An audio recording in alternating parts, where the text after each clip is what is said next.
CMA USA part 1 ഏറ്റവും important ആയിട്ടുള്ള ഒരു സെക്ഷനാണ് സെക്ഷൻ D അഥവാ കോസ്റ്റ് മാനേജ്മെൻറ്റ്. സോ ഇന്ന് ഞാൻ ഡിസ്കസ് ചെയ്യാൻ ഉദ്ദേശിക്കുന്നത് എന്തുകൊണ്ടാണ് സെക്ഷൻ D ഇമ്പോർട്ടൻ്റ് ആവുന്നത്, എന്തൊക്കെ ടോപ്പിക്സുകളാണ് സെക്ഷൻ Dയിൽ ഇൻക്ലൂഡ് ചെയ്തിട്ടുള്ളത് എന്നീ കാര്യങ്ങളാണ്. Hi all, I am CMA Arshad Muhammad, faculty at ടിപ്ലൈ. ഇന്ന് നമ്മുടെ നാട്ടിലുള്ള എല്ലാ കമ്പനീസിൻ്റെയും, അത് മാനുഫാക്ചറിങ് കമ്പനി ആവട്ടെ, റീസെല്ലിംഗ് കമ്പനി ആവട്ടെ, സർവീസ് പ്രൊവൈഡ് ചെയ്യുന്ന കമ്പനി ആവട്ടെ, എല്ലാവരുടെയും ലക്ഷ്യം പ്രോഫിറ്റ് മാക്സിമൈസ് ചെയ്യുക എന്നുള്ളതാണ്. അപ്പോൾ പ്രോഫിറ്റ് മാക്സിമൈസ് ചെയ്യാൻ വേണ്ടി സെല്ലിംഗ് പ്രൈസ് കൂട്ടുക എന്ന് പറയുന്നത് ഈസ് നോട്ട് ആൻ ഓപ്ഷൻ.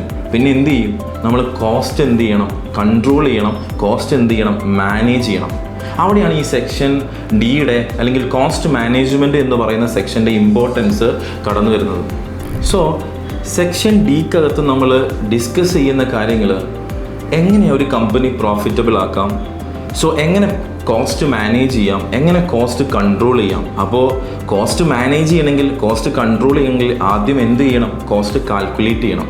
അപ്പോൾ ഈ സെക്ഷനെ 2 ഭാഗങ്ങളാക്കി മാറ്റുകയാണെങ്കിൽ ഇതിൻ്റെ ആദ്യത്തെ ഭാഗം how to calculate cost of a product, ഒരു പ്രോഡക്റ്റിൻ്റെ കോസ്റ്റ് എങ്ങനെ കാൽക്കുലേറ്റ് ചെയ്യണം. ആ രണ്ടാമത്തെ ഭാഗത്ത് ഡിസ്കസ് ചെയ്യുന്നത് ആ കാൽക്കുലേറ്റ് ചെയ്തിട്ടുള്ള കോസ്റ്റ് എങ്ങനെ മാനേജ് ചെയ്യണം. സോ ഒരു 80% പ്രോബ്ലം ഏരിയാസും ബാക്കി ഒരു 20% തിയറി ഏരിയാസുമാണ് ഈ സെക്ഷനിൽ ഇൻക്ലൂഡ് ചെയ്തിട്ടുള്ളത്.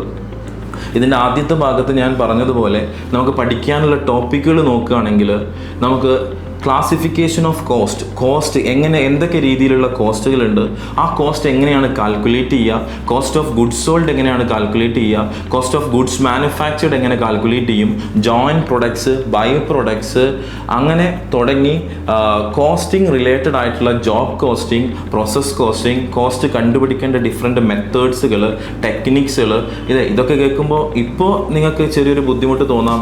സോ ക്ലാസ്സിനകത്ത് നമ്മൾ വളരെ ബേസ് തൊട്ട് ഈ കാര്യങ്ങളെല്ലാം എന്ത് ചെയ്യുന്നതാണ്? ഡിസ്കസ് ചെയ്യുന്നതാണ്. ഇതിൻ്റെ രണ്ടാമത്തെ ഭാഗത്ത് നമ്മൾ ഡിസ്കസ് ചെയ്യുന്നത് സപ്ലൈ ചെയിൻ മാനേജ്മെൻറ്റ് എന്ന് പറയുന്നൊരു ടോപ്പിക്കാണ്. അതായത് നമ്മളൊരു പ്രോഡക്റ്റ് എൻഡ് കൺസ്യൂമറുടെ കയ്യിൽ എത്തുന്നതിനിടയിൽ ഒരുപാട് ആൾക്കാരുടെ ഇടയിലൂടെ പോയിട്ടാണ് ഈ പ്രോഡക്റ്റ് ഒരു ഫൈനലി ഒരു കൺസ്യൂമറുടെ കയ്യിൽ എത്തുന്നത്. അപ്പോൾ ആ എല്ലാ ഏരിയാസിലും നമ്മൾ എന്ത് ചെയ്യേണ്ടതുണ്ട്? കോസ്റ്റ് മാനേജ് ചെയ്യേണ്ടതുണ്ട്, കോസ്റ്റ് കൺട്രോൾ ചെയ്യേണ്ടത്. സോ അതുമായി ബന്ധപ്പെട്ട് എങ്ങനെ കോസ്റ്റ് മാനേജ് ചെയ്യാം എന്നുള്ളൊരു ടോപ്പിക്കാണ് supply chain management, business process improvement എന്ന് പറയുന്ന 2 ടോപ്പിക്കിലൂടെ നമ്മൾ ഡിസ്കസ് ചെയ്യുന്നത്. സോ ഇനി സെക്ഷൻ ഡി എങ്ങനെ പഠിക്കാം? ഞാൻ പറഞ്ഞു ഒരു 80% ന്യൂമറിക്കൽ ക്വസ്റ്റ്യൻസ് ചോദിക്കുന്ന ഒരു ഏരിയ ആണ്. സോ ഡെയിലി ക്വസ്റ്റ്യൻസ് പ്രാക്ടീസ് ചെയ്യുക. മാക്സിമം മോഡൽസ് ഓഫ് ക്വസ്റ്റ്യൻസ് നമ്മൾ ക്ലാസ്സിൽ നിന്ന് ഡിസ്കസ് ചെയ്യും, അത് നിങ്ങൾ പ്രാക്ടീസ് ചെയ്യുക. ആൻഡ് എസ്പെഷ്യലി തിയറി ക്വസ്റ്റ്യൻസും ആസ് യൂഷ്വൽ എല്ലാ ഇമ്പോർട്ടൻസ് കൊടുത്തിട്ടും നമ്മൾ എന്ത് ചെയ്യുക? പ്രാക്ടീസ് ചെയ്യുക. അങ്ങനെയാണെങ്കിൽ ഈസിലി നമുക്ക് എന്ത് ക്രാക്ക് ചെയ്യാം? സെക്ഷൻ ഡി ക്രാക്ക് ചെയ്യാം.